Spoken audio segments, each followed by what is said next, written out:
महाराजा शिरोमणि बिजली पासी जी का जन्म दिवस 25 दिसंबर को पूरे देश प्रदेश में मनाया जाएगा। हमारे मार्गदर्शक सुशील रावत एडवोकेट मोहनलालगंज इनके देखरेख में इस गीत को भेज रहा हूँ।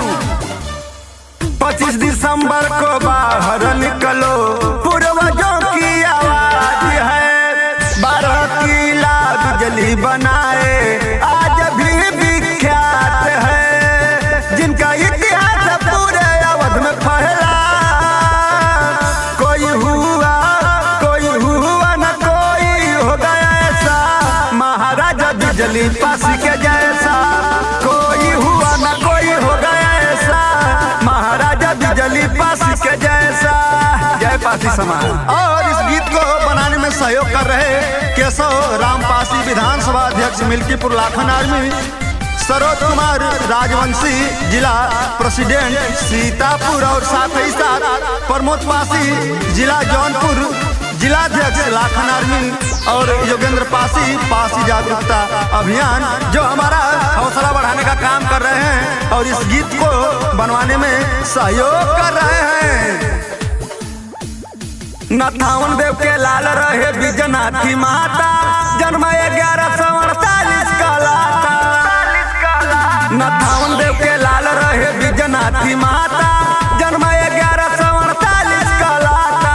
दिसंबर 25 को भरो हुकार ऐसा, दिया ना मलगुजारी से ऐसा, कोई होगा ना राजा बिजली पासी जैसा। कोई हुआ ना होगा कोई ऐसा, महाराजा बिजली पासी के जैसा। जय हमारे बड़े भाई प्रताप भाई पंथर, ग्राम कबेर खेड़ा, पोस्ट पतारी, विकास खंड सिकंदरपुर, सरोसी तहसील, जिला उन्नाव। बिजना के नाम पे बिजनौर बनाए, सातन देव माथी साथ निभाए। बिजना के नाम पे बिजनौर बनाए, सातन देव माथी साथ निभाए। गुजे पासियों की चारों ओर ललकार ऐसा, रण में भागे आला उदल जय चंदेसा। कोई होगा ना राजा बिजली पासी जैसा, कोई हुआ ना होगा कोई ऐसा, महाराजा बिजली पासी के जैसा। जय पासी समाज। और इस गीत को गवाने के लिए हमारा सदैव हौसला बढ़ाने का काम करते हैं राकेश पासवान, पता भौरी, थाना रामपुर कला होना था, तहसील महमूदाबाद, जिला सीतापुर। एडवोकेट बब्बू पासी समाज सेवक बलीपुर टाटा चाल कौशाम्बी से, मनीराम पासी चाल कौशाम्बी से, मोहित पासी लाखन आर्मी सदस्य ग्राम सिकंदरपुर जिला रायबरेली। नटवाडी बिजली की जन्मभूमि कहाती, बिजली पासी की सदा गीत गवाती।